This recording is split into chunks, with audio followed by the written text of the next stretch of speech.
Radio OKiTALK, Radio OKiTALK, von Mensch zu Mensch. Dear listeners, hello and welcome. Good evening, good morning, wherever you are, to this edition now today with Bryan Lahr, the Wizard of Oz. Welcome, Bryan. Thank you, Raphael. It's really a pleasure to be here. Looking forward to today, especially after last week. We got bombed. Yes, as those who synchronistically listened in, we had the most synchronistic disconnect, actually real internet connectivity issues in this day and age, 2019, most strange happenings. However, this could not, of course, deter us to simply set up another show. And in this case, most kindly, I'd ask you in some ways to repeat what you started to state last time, which is, well, basically our topic is all about, let's say, energy cleansing, auras, sigils, creating your own divination system, numerology, archetypes, understanding the truth of reality, understanding how to affect reality with your mind, both on a meta level and on a very, very specific and physical level. So yeah, kindly, Bryan, if you would wish to expand on your journey and your process. Oh, I'm happy to. First of all, I'm an old guy. I'm like 61 years old, so I've been doing this pretty much the entirety of my life. I started when I was 6 and just had some crazy experiences that let me know I was a little different. So anyway, I have always been an artist and a musician and a magician.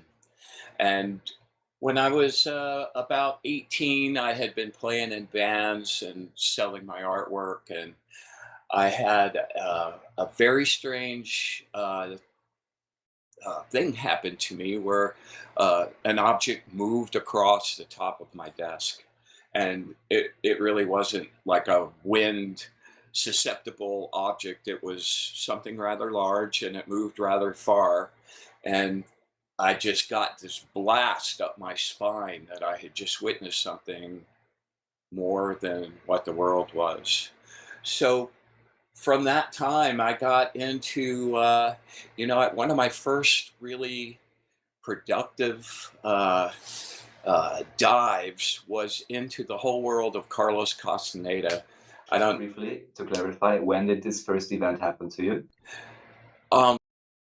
This is like I'm 18, 17, 18. Yeah, a girlfriend of mine who was really trippy gave me my first Carlos book, and man, I got into that, and everything about the way he was describing stuff was seeing the luminous egg of your energy, and the things that were happening kind of mirrored some of the things that were happening for me and really rang uh super true for me, that like this was really worthwhile pursuing.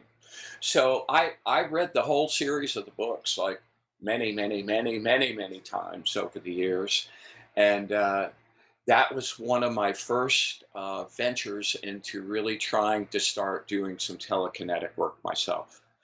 Well, as life does, I got married, and I got into my career, which was advertising. I was an art director, creative director, photographer, and was working at really intense and creative agencies and just having a blast, but there wasn't much energy for anything else. And one afternoon, the guy that owned the agency, his name's Joey Ryman, um, brought in a woman who was what he called was a church. I'm not sure that was the right word for it. And she started giving a speech, and I was really kind of mad because I didn't want any kind of religion here. I'm in a renegade ad agency. What are you doing? So it turns out this woman was part of a group that did telekinetic stuff. and she did a couple of effects for the whole creative department, moving a glass across the table and spinning a little pencil around and around, and it was like so easy for her. And I saw how much of a skill it had become, and I was just absolutely obsessed with that from that moment on. And I started doing a lot of my own things, and I got into a bunch of different um, Western magical traditions. Like I was initiated into the Golden Dawn, and um, a couple of other of those styles, and got heavily into that for almost a decade. And while there were really many, many, many great things out of this, uh, not the least of which was the tarot deck for me, um, I still knew that it wasn't what I needed. So I moved on.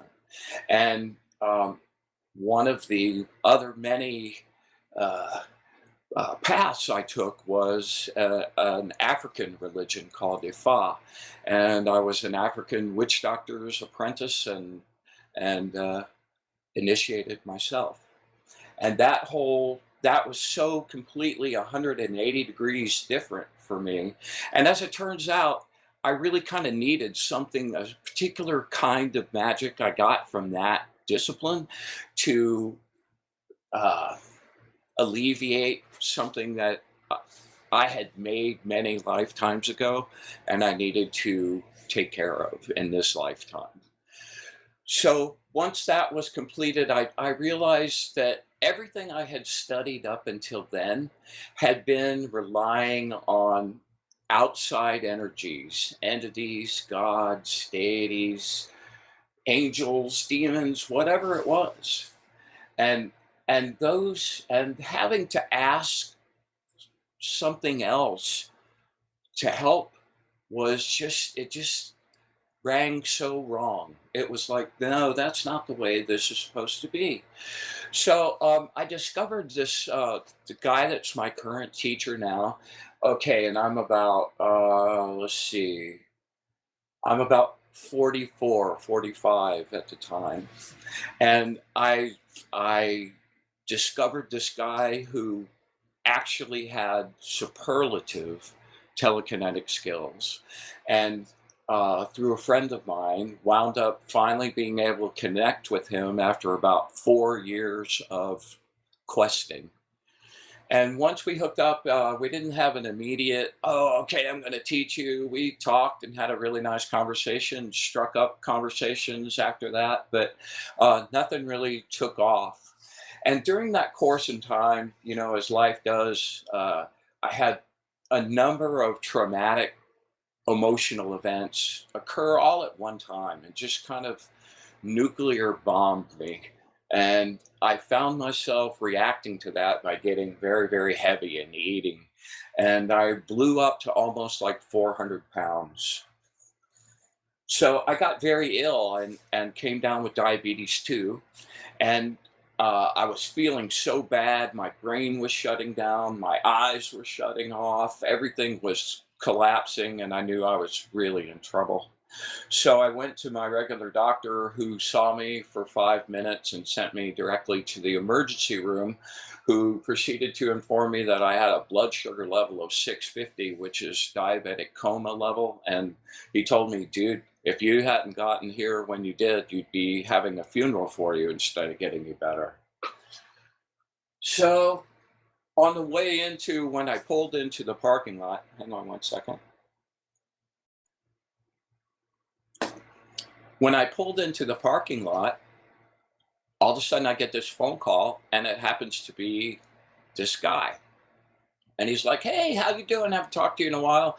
What's going on?" And I said, "Listen, I'm getting ready to go into the emergency room. I've got blood sugars out through the roof, and I'm kind of in trouble." And he's like, "Dude, why didn't you call me? Why, Okay, here's what we're gonna do." We talked for a while, and he made a deal with me that if I would participate with him and get me well, I'd lose 100 pounds, I'd get my organs back in shape, and be ready to go, he would teach me my first effect, which, I mean, that was like getting the lottery for me.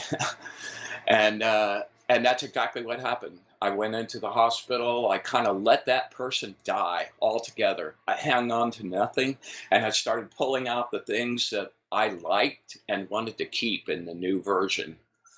And I got on it, and in 11 months, I lost 165 pounds, got in the best shape of my life, and he, in fact, uh, started teaching me first effect. Before I go to that, I need to tell you about something that happened at the beginning of the healing process for me. Um, and I'll talk more about this later, but he was making a little metal disc for me that was heavily programmed. And in order to do the programming correctly, you need to get the set points of the individual. And those are the little light centers that are happening in your aura that are the things that tell you how to run.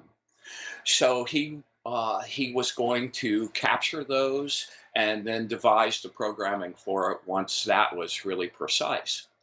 So I go over to his place and we spend a couple hours listening to some really intense music and jacking up, and I'm holding this coin in my hand the entire time, and I'm pouring my energy into it through my right hand, and we keep going and keep going and keep going. About 3 hours later, he says, "Okay, I think we're ready."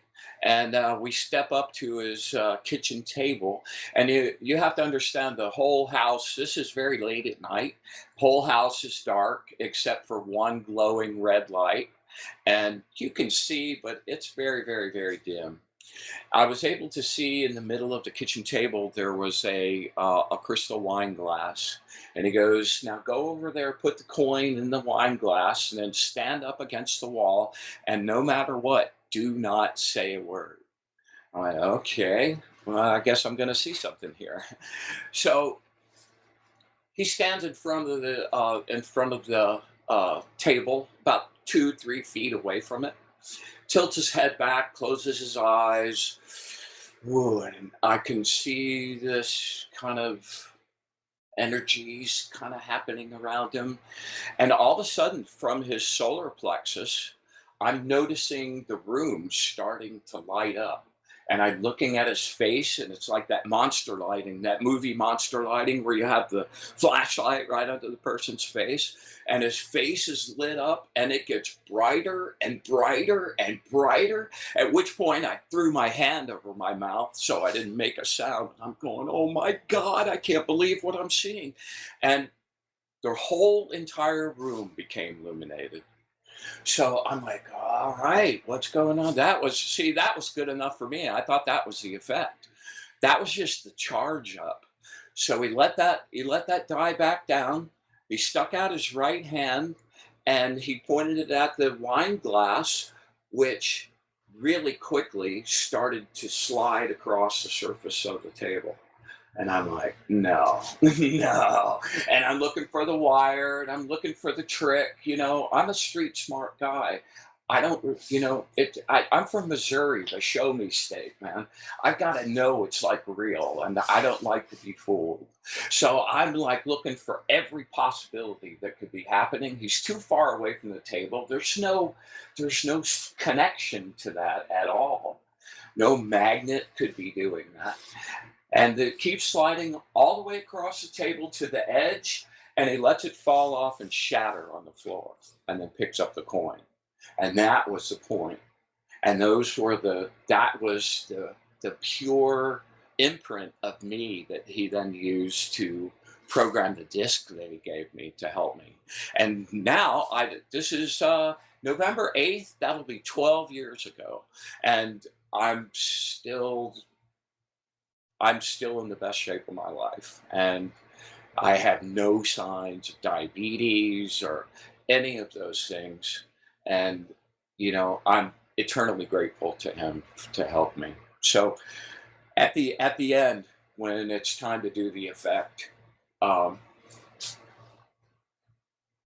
the effect is spinning a long metal rod that is balanced on top of a curved, rounded glass surface. It doesn't have to be glass, but that's a really good conductor.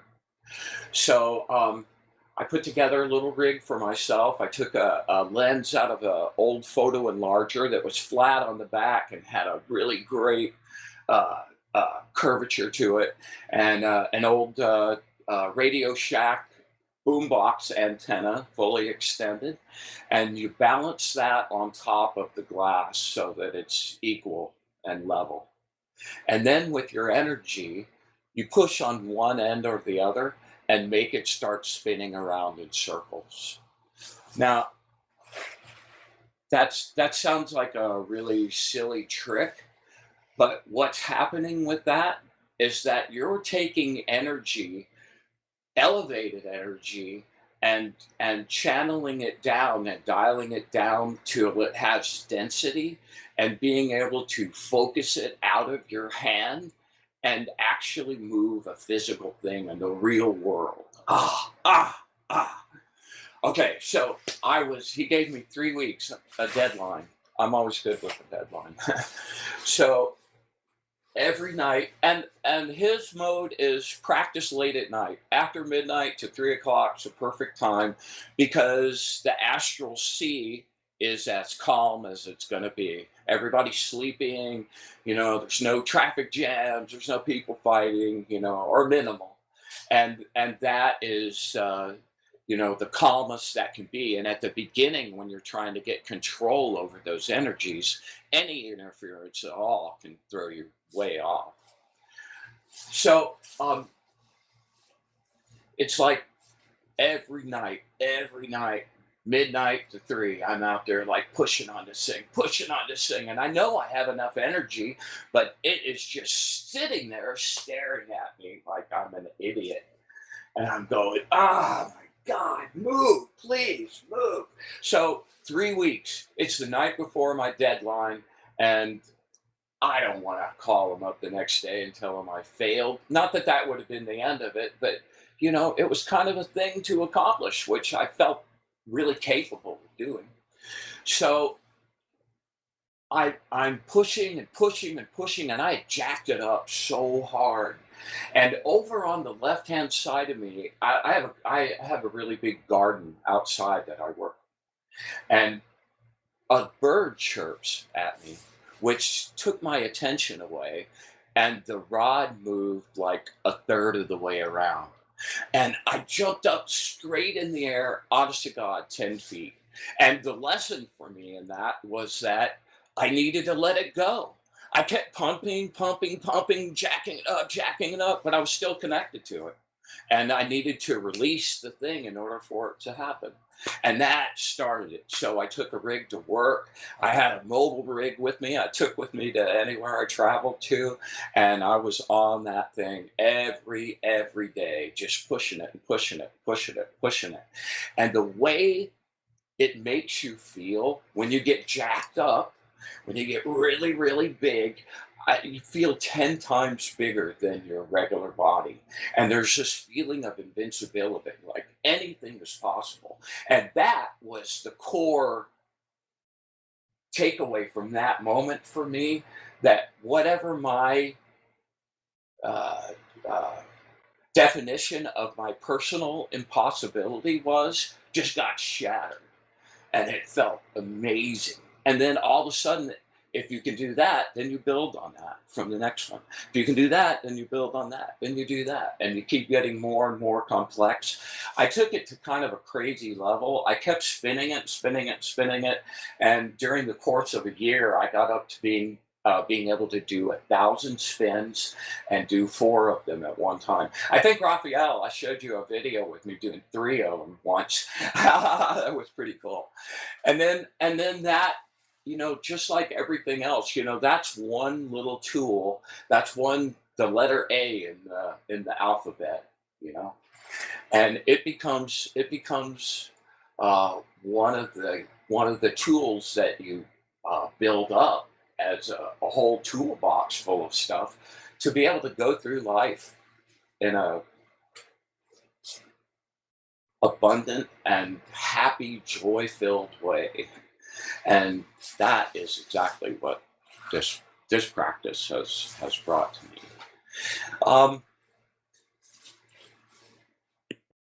There's of course many many different interesting concepts that are integrated in what you had mentioned, including the idea, of course, of not only charging up energy but also letting it go. I was actually kind of waiting for that point to come up, and maybe just to make it more relatable, because after all, as you have, I think, explained very well, it's about, in a sense, downward modulating higher energies to then make them, for example, magnetheric, so as to be able to move things that are attracted to magnets or that are magnetic. But then also it goes even into the direction of really playing with the elements or even potentially manifesting objects and so on. So for some people who may not be familiar with the even science of how these things can interact and how these interconnections could look like, this may appear pretty far out. But in order to maybe give another reference, something that also I tried, so I can speak of this personally, is the so-called rice hado experiment by Masaru Emoto, who made these ice crystal pictures, which actually were an art project. But anyhow, the experiment anyone can do for themselves. It's called rice hado, HADO experiment. And maybe you're familiar with it, Brian. You simply yeah, cook rice. I love that. It's wonderful. Yeah, and so you just very briefly, you simply cook rice, and then you put it in three containers. One with you put on it love, one neutral, one negative. Then you can meditate on it. You can do it every day or whatever. I just made these three containers, meditated on it for 2 days, then I just left them. But the results were staggering and very, very obvious and very much in line to what many others. You can just YouTube that to anyone listening and check the results of others, but really don't believe anyone, just do it yourself.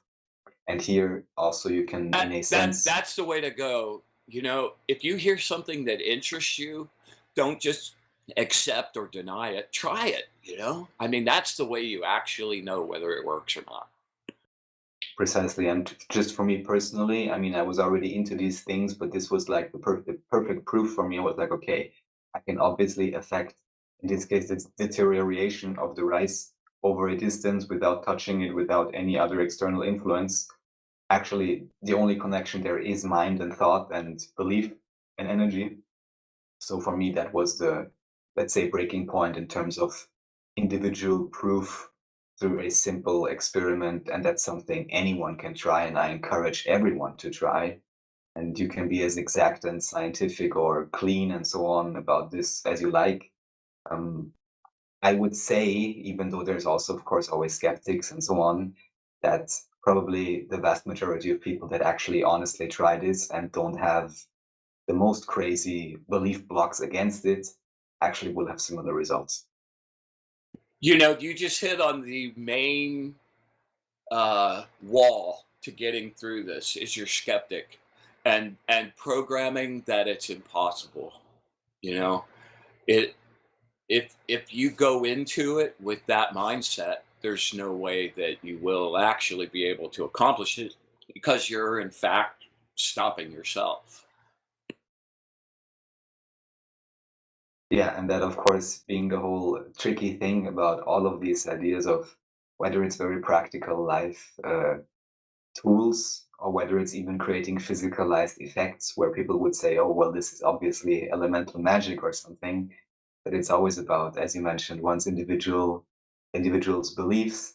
And of course, then one has to be very, very honest with oneself and really check, for any barriers and any negativity, any lack of self-worth and self-love and self-empowerment. However, still, I think experiments such as the one I mentioned, of course, also those you mentioned, but the one I mentioned, I think, is actually, let's say, quite close to the consensus reality that it can be a good, at least has good success chances, let's say, for many. I wanted to interject here something that I find useful in dealing with that scenario. You know, I was out for 3 weeks every night, and when you'd stop at the end of that night, it wasn't a great feeling. Uh, but I looked at it not as a failure. And I did this visualization for myself that the effect that I wanted to do was on the other side of this like bulletproof glass. And that every time I went up and practiced, I got to bang on the glass a little bit and crack it a little bit more until finally it shattered. And seeing the glass crack and making knowing I was making progress towards getting something that was difficult to do. I mean, I it's not easy. you know, you have to really have desire and commitment to doing it to get through the layers and layers and layers down to the real you that is absolute pure creative light. And that's when miracles happen. And then that's when things can happen in your everyday life. I can do materializations. I lock my key in my car, I materialize my keys in my hand. That's a very practical thing. Being able to get the funds you need to survive and make your way through the world. That's a very practical need. You know, Not to mention that on a note that doesn't involve what anyone else thinks. It it's your opportunity to find your real potential and to make the most out of this incarnation and find the things that really give you passion and joy and the things you really want. What's of course so interesting about this, and in some ways I would just use this terminology, which probably is wrong, but to talk in a way of a lesser magic and greater magic, in a sense of, in a way, the lesser magic being elemental effects, manifestations, even of money or whatever, which of course at face value may seem very appealing to many people.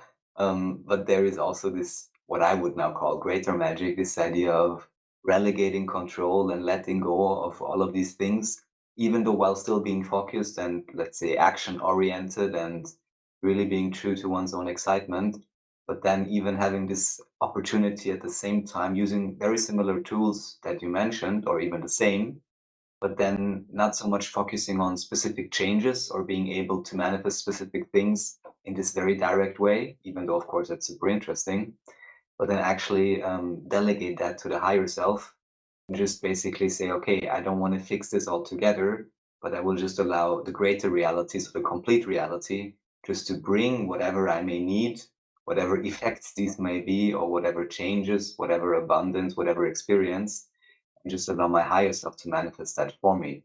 If you can catch my drift or would like to talk about this very interesting delineation between these two apparently separate aspects. Hmm. Well, I think that's a very different philosophical perspective. And in reality, I use those things as examples of pure practicality. But the truth of it is, as you evolve and grow in your energy work and realizing what kind of an energetic being you actually are, that filters into every part of your life. You know, the focus to be able to do that first effect wound up falling into how I did pretty much everything. and and I didn't set out to get those things when they happened. Those were just the natural effects of working your muscle on focusing. And my mindset is, it's great to roll with the flow and the wave, but I don't know that I would have been able to experience the things I have had I done that. I kind of did that through most of the first part of my learning. And as I got more focused and I got more uh, specific about what I knew I needed, then those things showed up. I think too that we seek similarity so much these days, and people trying to be the same or do it the way someone else do it. At this point in my life, you know, every single person is a unique map. And what works for one, you know, doesn't work for somebody else, And I think that you obviously have joy in that mindset. So that obviously works for you. So, on that level, it's like awesome, you know? I think there's always, I'm a curious Aquarian. I always love new surprises. So, Yes, you were saying so. ah, I muted out there. So each round of the corner, each time you learn a new specific effect, that that is like a tube of paint to my artist. And going off and exploring those things no one else has done that I know of. And that is such an amazing joy and bliss state for me, and that may not be that way for anyone else. It works with the way I'm wired and constructed, and you know we're we're uh, we're products of our genetics and our locations and our you know social interactions, and so I think everybody has their own specific uh, cosmology to build. And out of that experience, and the thing I've been working with my teacher now for the longest time, is not following any specific cosmology. Like there are tools that you learn, like being able to move stuff and your intuitive skills, but those are all really just tools in the box, not the end themselves. The joy then is to go off with that toolbox and see where it takes you and explore and do things and share with other people. And it's it's been really nice to find acceptance and belief in the path I'm on for me, you know, and I don't ever try to dissuade anyone from the path they're on at the moment. Because sometimes the path you're on at the moment, even if it doesn't wind up being the right path, that time with the Golden Dawn, places I worked, really valuable, really great, really wonderful, you know. But out of those, building my own cosmology, I've taken different pieces of those, like the tarot. That was one of the first ways that you and I connected. Yeah, of course, there's a lot to say about this. I was just basically relating the other side of it, the whole idea of letting it go and allowing your higher self to handle things, just to also make it kind of more relatable and maybe emphasize that what I also always like to mention is that we're always manifesting the entirety of our own reality in every moment, anyhow. It's all a perfect reflection. So we can also let these things go and allow them to be let's say, handled by the higher self in a way that's still logical and seems kind of normal to us, even though then everyone knows this, you're in a good place with good people. You think of something, you ask a question in your mind, it gets answered immediately. Whatever you need is handed to you immediately. So I would say it's pretty close to instant manifestation and manifestation magic at times. Of course, what you're mentioning, and that's also one of the reasons I really like talking to you, and I'm, in a sense, very much impressed and very actually joyous about the idea and about the things that you are sharing, is because, of course, I'm very aware that we have this very direct possibility as well to influence everything, also in a seemingly non-rational way or non-Newtonian physics, limited understanding type way, but in this actual, quantum, whatever, telekinesis way, however, then it can be explained. So anyhow, I just wanted to show both of these sides. And yeah, of course, if anything there's you would like to still mention about this, kindly do. And aside from this, regarding the tarot, yeah, that's how we initially connected. That's the true story, and also why I was impressed with the Wizard of Odd tarot you created, because first of all, and everyone should check it out, Wizard of Odd tarot, wizard written with a Y, and not of Oz, but odd, so ODD, ODD. um, Basically, just the fact that the design that you used is super amazing. You can talk a bit about it if you like, and also that you have all these different symbologies and references to other divination systems on the card. So they're actually a reference unto themselves, which I think is pretty cool. Well, the tarot deck's a perfect example of using your juice for a purpose.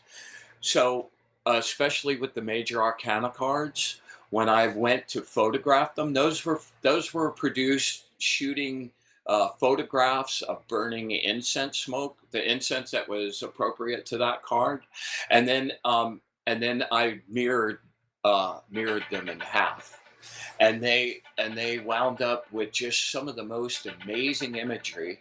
So before I would start shooting, I would always take the incense and fill it up with everything I knew about that card, and fill it up with my desire to learn everything I could learn about that card, and to ask that actual archetype to show up somewhere in the smoke.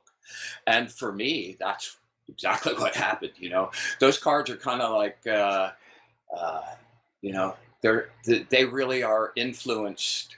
What you see is kind of influenced by your own emotional landscape at the time.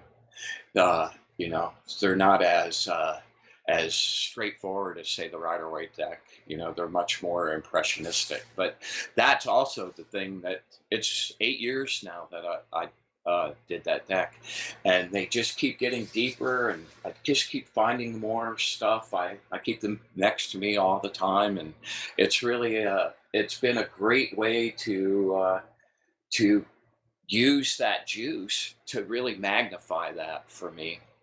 And my intent with the deck was not to do a deck to sell, but to do my absolute Cadillac. If I was going to sit down and design a deck for me, what would I want?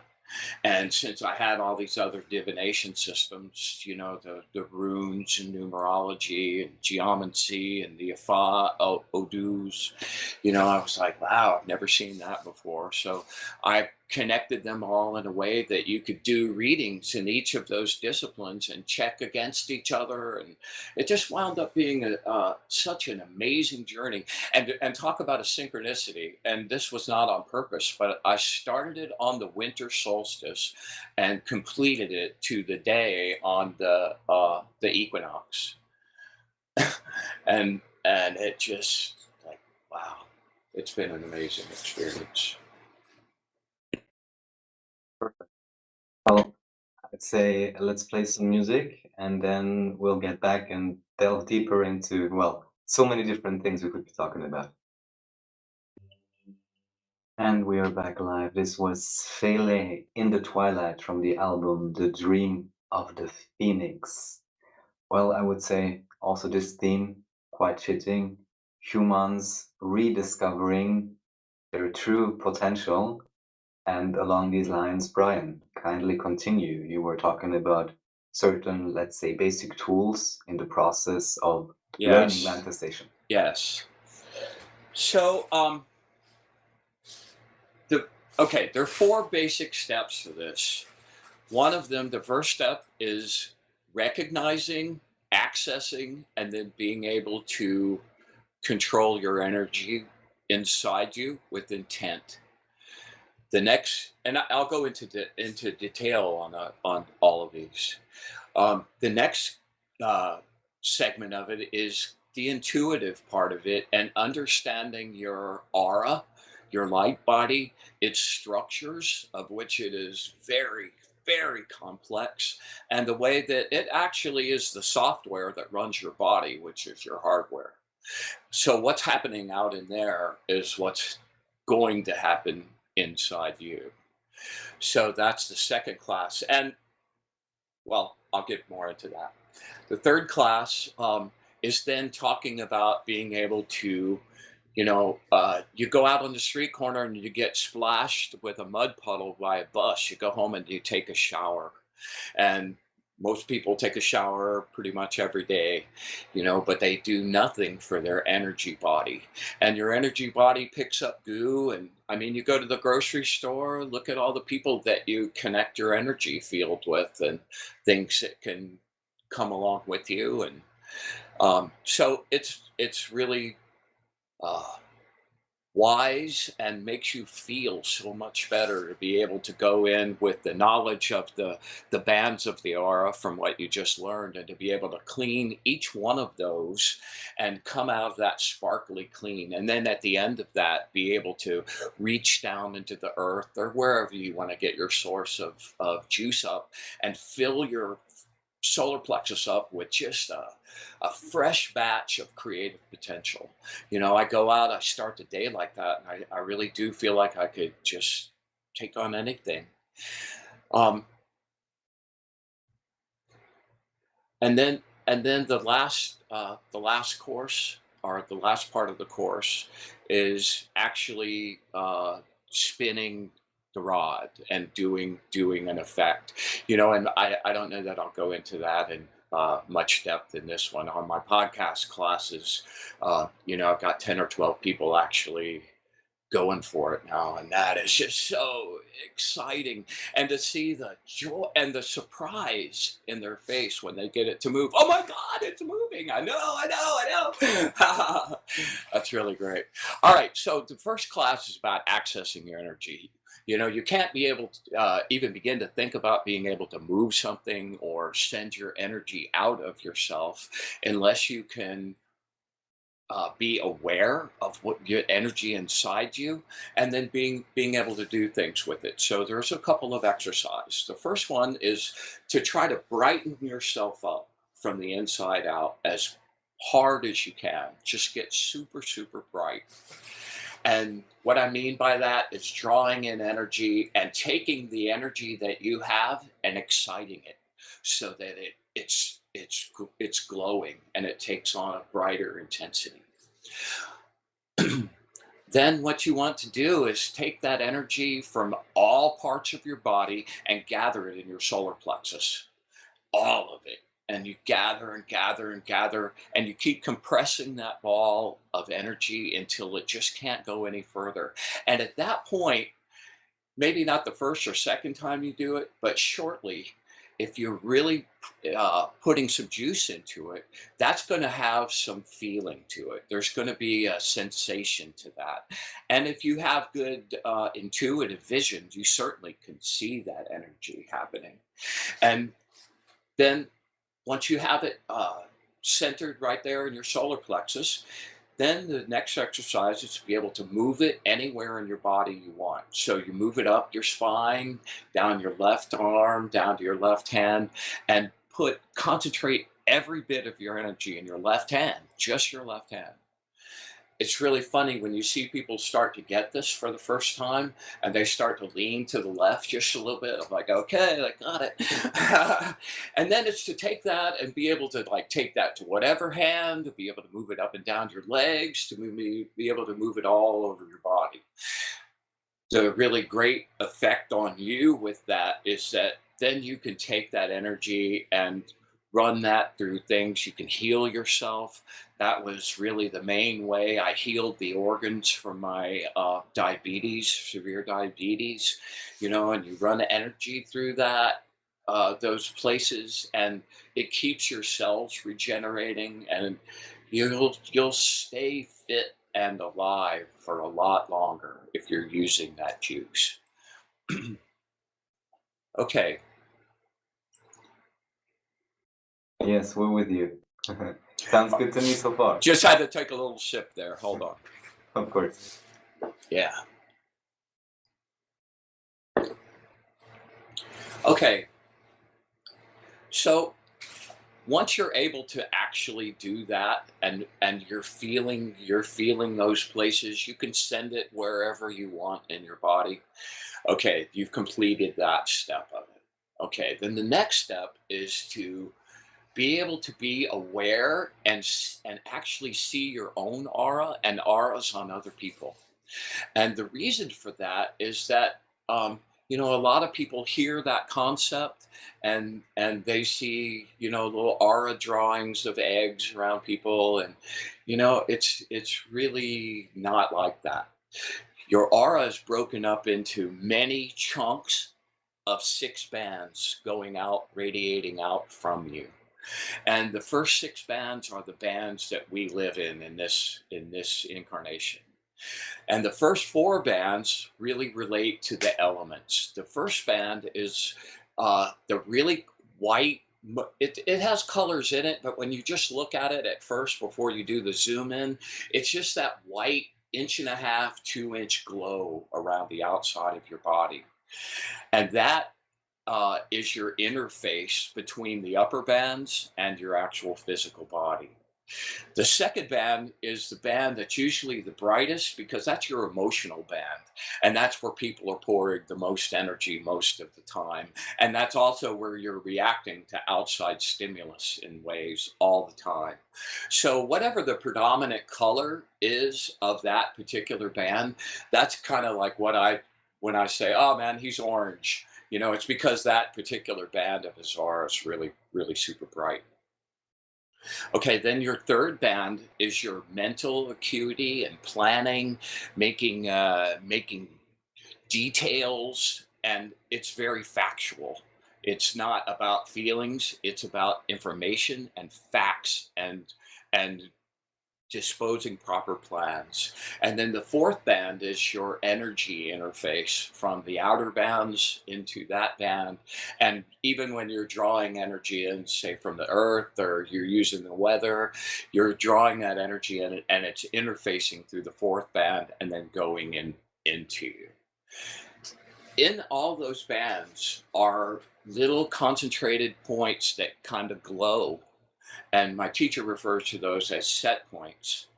And the way that those are configured throughout the surrounding aura is kind of like the software information telling your body how to run, your hardware. And it's possible, being able to use the same kind of energy and focus that you move the rod with, to be able to consciously move a set point to operate from different mindsets, to operate with different coloring for yourself. There's all kinds of matrices of those that look exactly like computers. So that's made it really kind of easy for me to get. Um, then again, your second band, that band, because you feel anger, you feel fear, you feel pain, you feel joy and love, those things leave little residues in that particular band. And that's one of the best uses of the grounding technique I'm going to talk about here momentarily. To be able to take each one of those individual bands and again use the energy that you've been able to build up and actually scrape through that and draw through that and clean out any kind of bits of negativity or anything that doesn't belong to you, and ditch that and get rid of it so that your energy is operating in its purest form. And that's when lots of synchronicities and miracles happen without any thought whatsoever. So one of the analogies for this, that I like to use, is that the projective skills, it's like you're sitting in a really nice car in the garage and the door's open, but you have no gas in the car, so you can't really drive out. All you can do is look out the window and see. And I equate the gas to your projective skills. And if you have gas in the car but your windshield is mudded over and you can't see out, you're not going to get very far. So that's why with the train of learning that I've been on, those things are encouraged equally to develop. And one of the best ways for being able to develop your own ability to see your own aura is to look at yourself in a really dimly lit room in a mirror predicated by expect yourself to see it, not expecting yourself to see it. Very, very small but crucial difference. If you don't think you're ever going to be able to see it because you haven't till now, that's not really true. I wasn't able to start seeing that until my 30s. And then, it happened really gradually, but every step of the way has been a major reveal and a new level of enjoying that. So that's the mindset between developing your projective skills, your intuitive skills, your receptive skills, rather.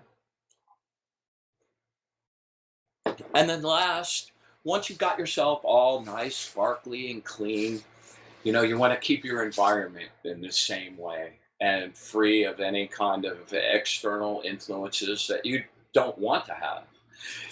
So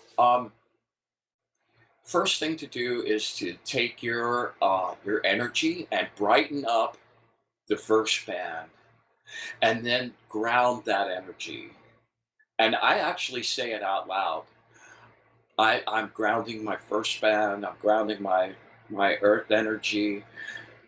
I'm getting rid of any material uh, blockages, any illnesses, anything negative that is manifesting or trying to manifest in the real world. And once I clean that out, I go on to the emotional band, do the same thing. Third band, the same thing. In your third band, there's a thing called unused patterned energy. And that's whenever you make a plan. And okay, and it doesn't need to be something big. Say it's something simple. Say you need to go to the bank. Well, you get your stuff together and you're on your way out the door, get a phone call, you get distracted into something else, and that trip to the bank never happens. And that piece of energy that you use to program to do that is now going to keep running. That doesn't go away or dissolve. That just keeps going until you get rid of that. So if you think about how many of those over the years, if you don't do anything about those get a little cloudy sometimes. I know that it helps me think clearer.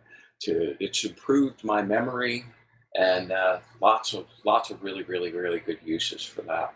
And then last but not least is your energy band, and you just want to make sure that everything in there is you and clean. And and you can't really do that effectively without having your projective skills kind of up to a certain level. And the focus of being able to focus on those particular bands, really, really important.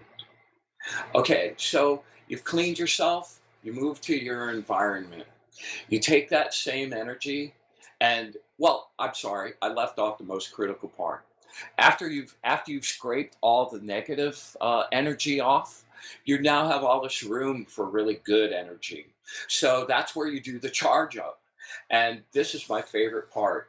My favorite energy to draw from is way down at the center of the earth, just outside where the magma is liquid and it's still in rotation. It produces a tremendous amount of electromagnetic energy, which just happens to be blue and exactly my color. So I stick my straws in from the bottom of my feet and I reach way down there. And that energy is so pure and undiluted. And man, drawing that up into my solar plexus and filtering it out to my body parts and then out into my aura so it's glowing. Ah, man, you're ready. There's one of my favorite things. Okay, so now that you're all charged up, you want to clean your environment. Um, you take your energy from your solar plexus and project that out into the room. Well, let me say this because people use this a lot. People like to use sage and Palo Santo, and there's a number of things that are reference really frequently.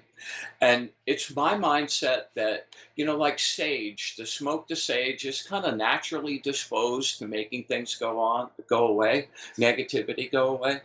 And there are a number of spirits and entities that really don't like it very much. But to really be super effective with it, you need to take that sage stick in your right hand and again, take your energy and pour it into that stick and charge it up with the intent to spotlessly clean your environment.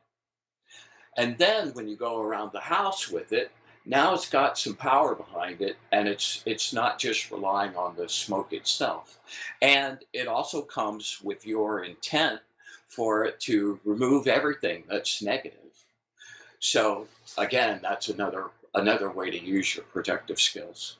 Um, okay, so once you've swept out your whole house and you want to kind of protect that environment, then from your solar plexus, you radiate out a light. I like to do a wall at a time. Some people like to do the whole room. I like to send it out and like hit the corners of the room and fill it up with juice and program it up to just keep me safe and sound and free of distractions, especially when I'm writing or doing art or I'm having a practice experience that I don't want to be interrupted. I always do this, and then you just fill up your room with little panels of energy, and you're good to go.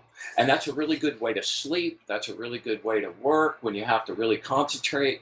It just winds up keeping you uh, uh, clean and pristine, and your energy pure, and the energy that you're in pure. So that's those are the three main tools that you need to get going to do telekinetic work. And if you master those, there's a really, really, really great probability that you'll have very good success in this endeavor. So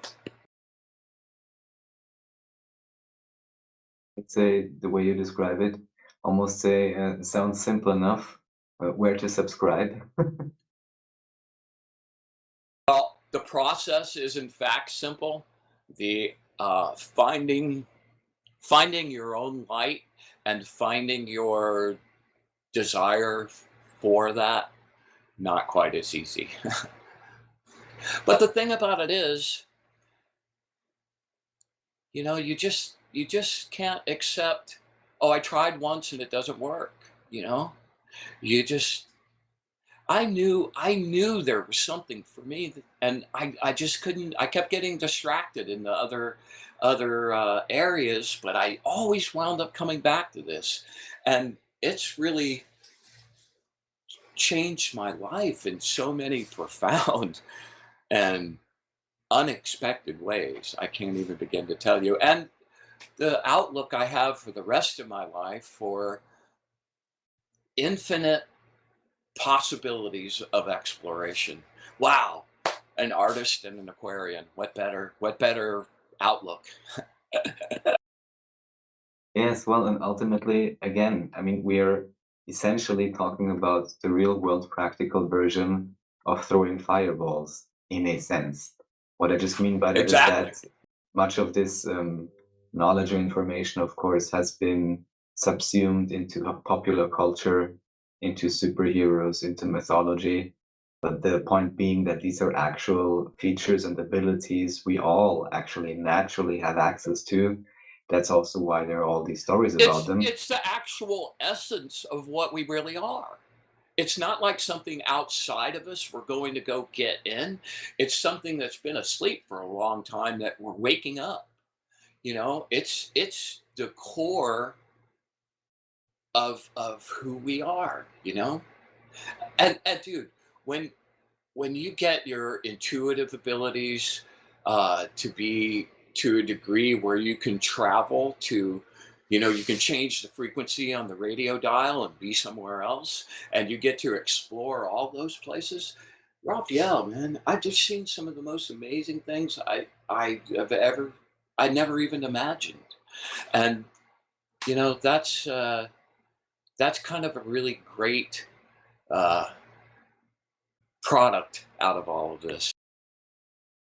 Yeah, I mean, both in terms of, let's say, general curiosity, trippiness, and also practical application. All of these ideas, of course, you mentioned, can be very, very, very beneficial, and of course have immense implications. Another of the reasonings, let's say, why we talk is also because I would, in a sense, just like to, or you are, in a sense, demonstrating that even here, even today, let's say, even this veil of apparently physicalized objective reality can be pierced. And many of these stories, many may have heard about, let's just say, actually are true, or you can simply prove it to yourself just by still undergoing some level of training. But I also have the great impression, aside from some children now having the benefit of receiving proper education and not getting so cut off from their manifestation abilities, also the simple fact that more and more individuals now are open to these possibilities, investigating them and developing it, that this also for the human race in totality is in some ways piercing the morphogenetic field. Even just the awareness that these things are possible and can be learned, that potentially, I mean, we will see how it pans out, but potentially that then we may have quite a percentage of the population of all ages then actually being able to do also physical effects to varying degrees, of course, along with many other skills, such as, I would say, first and foremost, empathy and telepathy, which may then obviously give us entirely new possibilities aside from any Yeah, smart right? technological advances we may make. That's a truth. Yes, I'm already done. Thank you. You have the con. Oh, yes. Yeah. You know, I I think it's really important that you find what's good for you and accept that there are possibilities that are beyond your understanding, and don't let it, my teacher and I always kid, wait, I just admit I'm crazy, I'm insane, that's all right, I accept it wholeheartedly, because that means that I think that the world that you live in is bogus. So it doesn't really matter what anyone else thinks about it, because this is a personal journey rather. It's finding these parts in you that is real awareness on so many more dimensional and energetic levels, and finding the other yous that live in the other upper bands. Oh my god. Yeah, so I think that there are a lot of people that are waking up to the possibility, and I think that there are enough people out there that are doing it right now that can show people and actually help them break through that. That it'll take a while, but it's evolving, and there certainly is a lot more. In a couple hundred years ago, you wouldn't get called crazy; you'd get burned at the stake. So I think we've come a long way, and certainly in the last 50 years, we've come a long way towards that awareness. But I think that's part of our natural evolution. Would agree. And yeah, certainly, as you say, things have been changing. And now, of course, it can be the transformative time where, as you mentioned, more and more people are accessing these skills.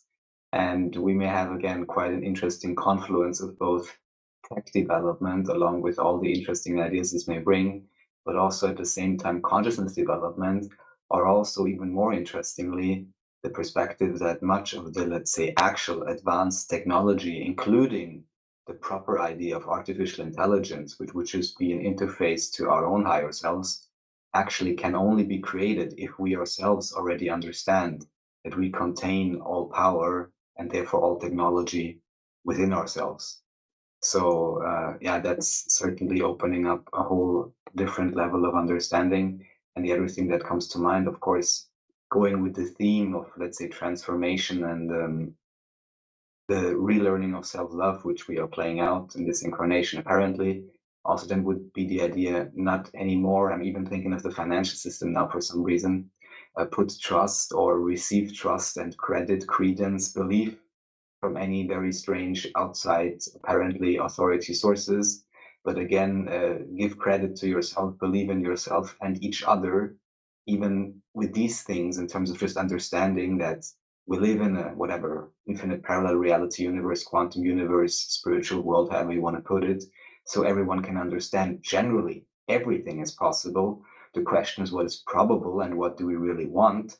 But at least to rather than having this, let's say, basic idea of a disbelief and distrust, again, have belief and trust in oneself and in each other that everything is possible, and that also these things, of course, again, can be possible, because we all know the story of Jesus, where in his own hometown he couldn't do any miracles because everyone just thought he's just a normal guy as they came to know him. But if we kind of switch that perspective of ourselves and each other from some, randomly formed human cell biorobot to an actual, divine being, one with the one creator and interconnected to everything and everyone. And if we have that as a default perspective on ourselves and each other, I guess that would be a very good foundation to accelerate all of these developments of a spiritual kind. That's true. That's very true. So, to that note, uh, I'm really big about changing the world by changing your own world, and and radiating that out from you. And it took me a long time to really learn to unconditionally and truly love myself. And I would really like to offer that up as one of the most crucial parts of any of the evolvement that's going on, and being able to take that same projective energy and program that with unconditional love and send that out into the world. I've seen that have some really amazing effect. And, if you think about ways to use what we've been talking about doing, I think that's one of the best ones for me.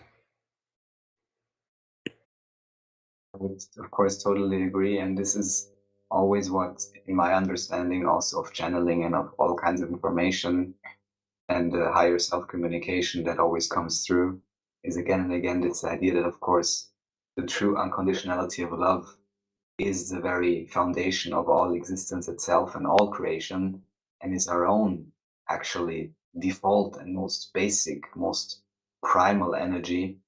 And then, of course, as you mentioned, just radiating that out into yourself, also meaning into your physicalized reality, which is just you on a different level. Then, and even just letting that go, not necessarily having any great intention aside from conditional love for yourself and everything and everyone. Then even here, it's almost like you can almost visualize that, how then the higher self is just taking that positive energy and just, constructing whatever positive ideas out of it.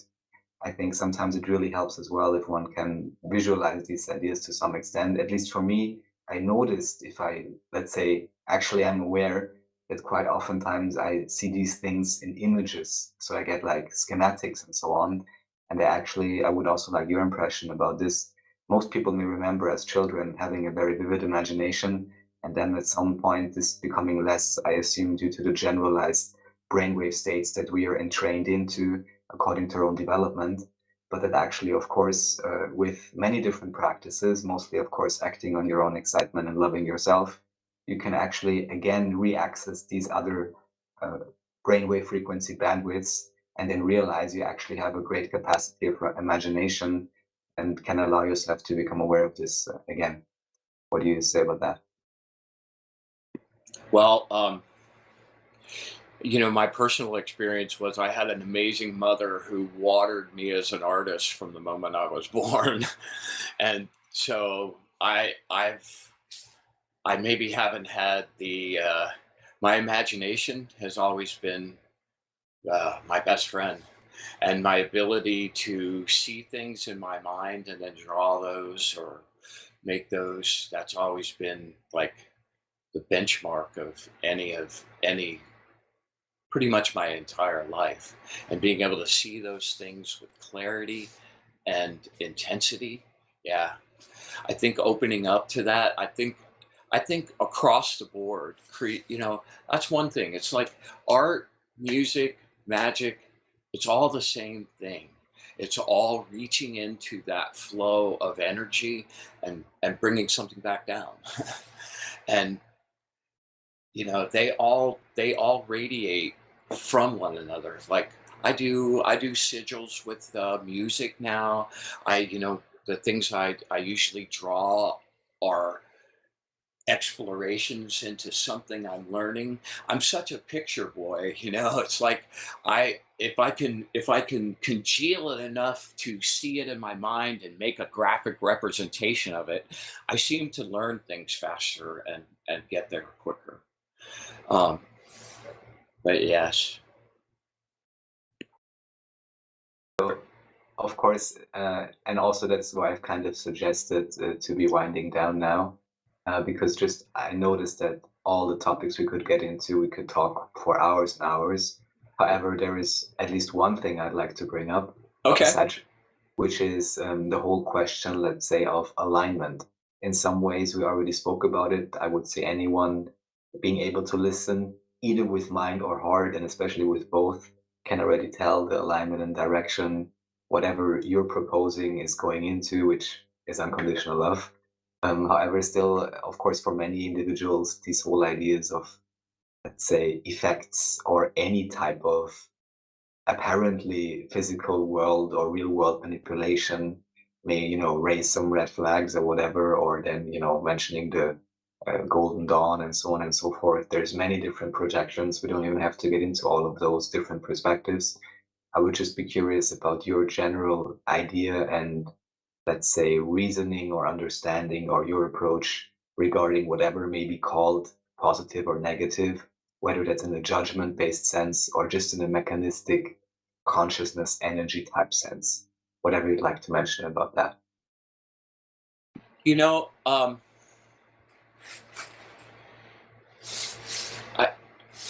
I I get people want to assign whether you're using dark magic or you're using light magic. For me, it's not really magic; it's energy, and the energy that you are is pure potential, creative opportunity, and how that I've gotten a less moralistic or societal evaluation of what's dark and light, and look at it more from an energetic perspective of what is a positive flow and what is a negative flow.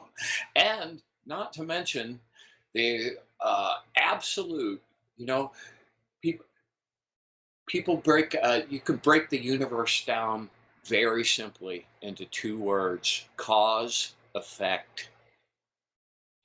Energy gets pushed in waves in one direction. Those waves go out, affect things, and come back.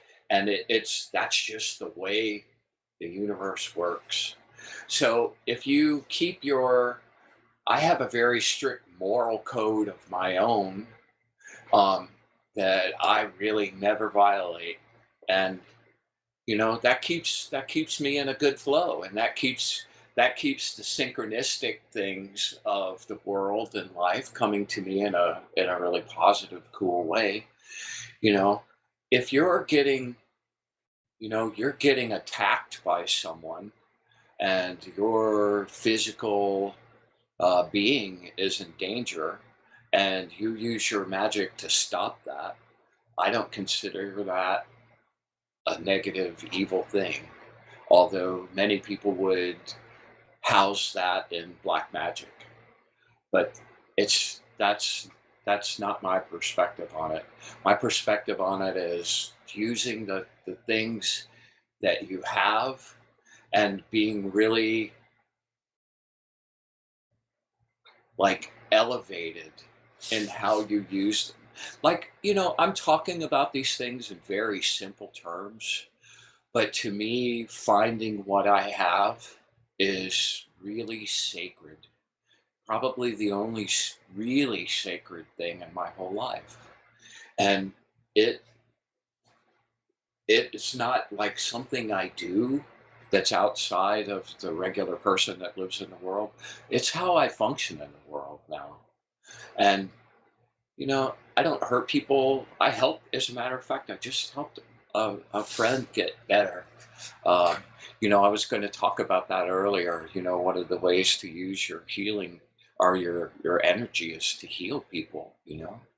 And when you can do those kinds of things, when you can help people get along, when you can focus on win-win situations so everybody gets better, I think that's where I want to live and will continue to live, and will be how I, you know, use abilities that I acquire.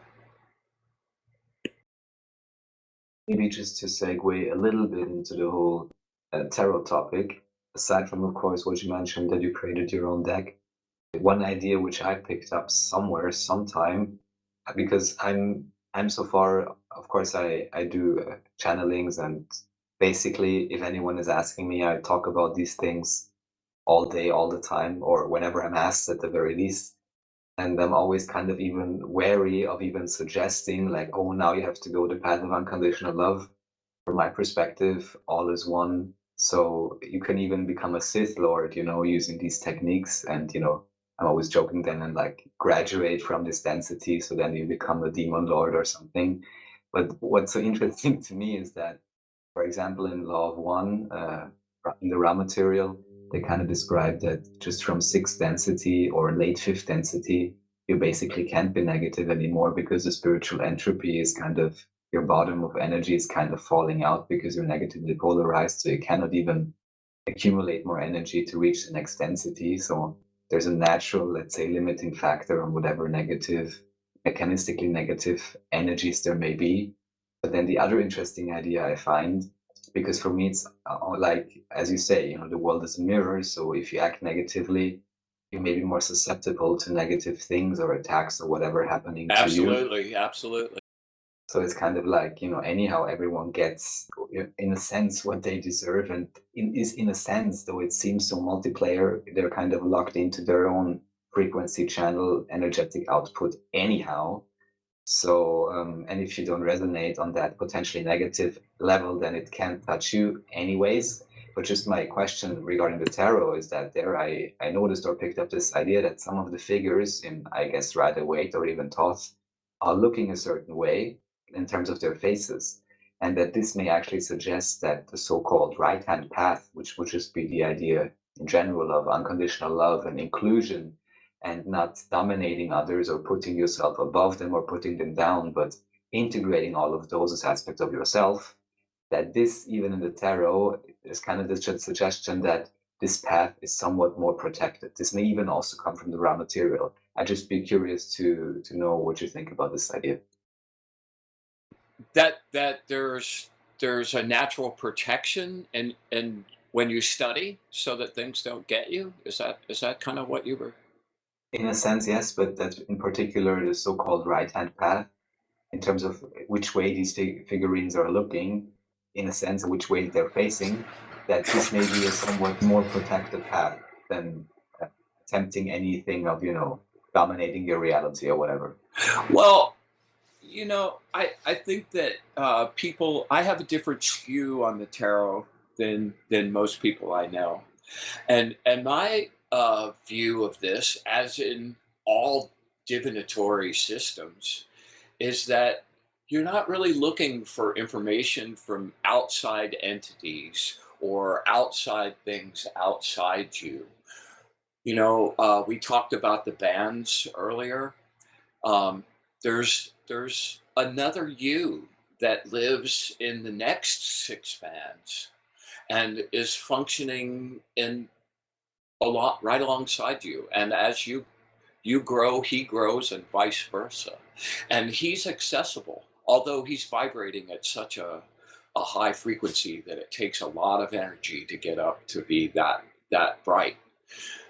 But my mindset is that what you're actually doing is, and he's infinitely more evolved than we are, and in this plane. So what you're actually learning to do with any divination system is creating a system of symbols and teaching that language to your ally, your higher self, and that using those symbols, you wind up getting a connection with him, and with understanding that communication back and forth between the you that really knows what's going on. And you know, Crowley was a freak, and he went down some really dark places that I like had wanted nothing to do with. And I think that after, yeah, I may piss some people off with this, but he was a roaring cocaine addict and an opium addict for a long time, and that winds up rotting your brain and making you do strange, weird stuff that is just perverted. And I think a lot of the goodness that he started off with, and a lot of the things that he discovered, got completely perverted in that zone. And and the top deck, I don't. Some people find that to be a dark deck. I don't have that same. I don't have that same vision.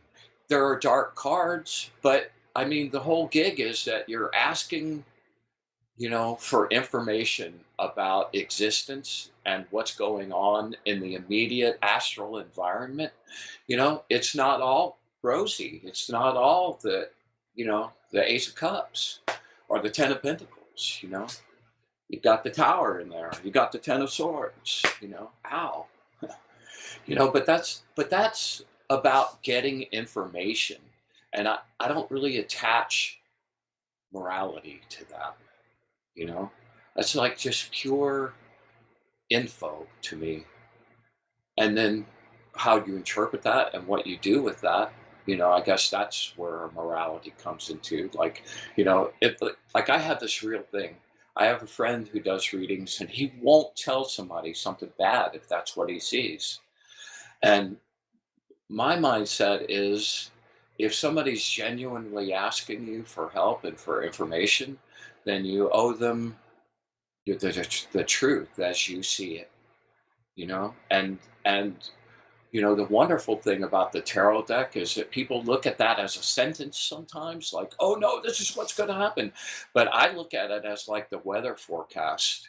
And if you're prepared for what's coming, you dress right, you carry an umbrella if it's going to storm, you wear a coat when it's snowing, and you know how to attenuate some of the rough bumps, life sends your way, and do that for other people as well. And so I don't know. Did that answer your question? Yeah, well, thank you so much. And just one example that comes to mind, the tarot, and especially those that don't know much about it, is then of course the 13 comes up, the death card, and people are like, oh, I'm gonna die. Even though, of course, the other attribution is simply change, Yeah, really, transformation, really, really or large, even really large change, quickly. or even as with the Gnostics, as I understand, they even call the card immortality, which of course then is a wholly different world, completely different spin on it. So what I like about the tarot, and also the way you describe the neutral approach, is that it can really teach you to simply see things as they are and neutrally just see the aspects of any energy. That's a And great point. That's a great point. That's a great point. To be able to objectively, without emotions, look at the facts is that's, yes, absolutely. That's a perfect skill to have, and not one I see demonstrated very often. yeah, so the tarot can be a great teacher of that idea, and then really allow yourself this awareness of being all archetypes, being all energies, and then the tarot just becoming like this computer screen, momentary readout, reflection, like getting your bank account statement, or I don't know what a good example would be. Of course, a very flexible tool depending on how you define your reading.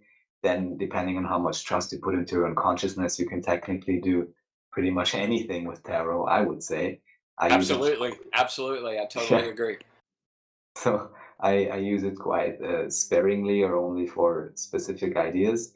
However, it's, One yeah, of the please.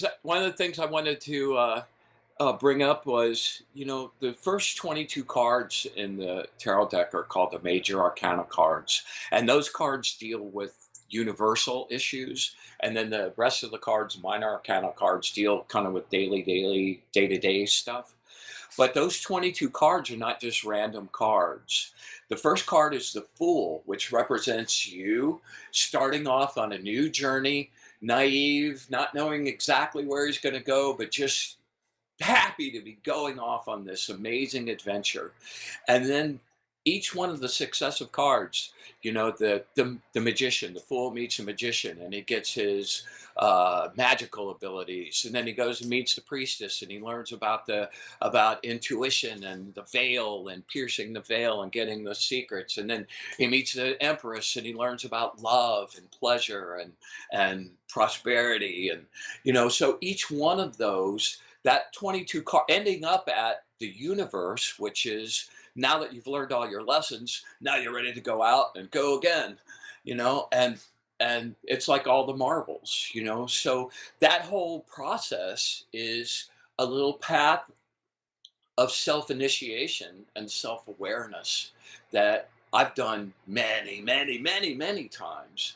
And every time I think I've made a little grasp up to the next step, I like to go back and do that again and go through that same little ritual. The tarot has so many. The thing I love the most, I've been doing the tarot for 30 years, and it only grows for me. I've never run out of new uses for it, or new surprises, or going deeper within each of those realities, because each of those major arcana cards are realities unto themselves. And a lot of people have said about my deck is that those wind up becoming like doorways, like little windows into that world.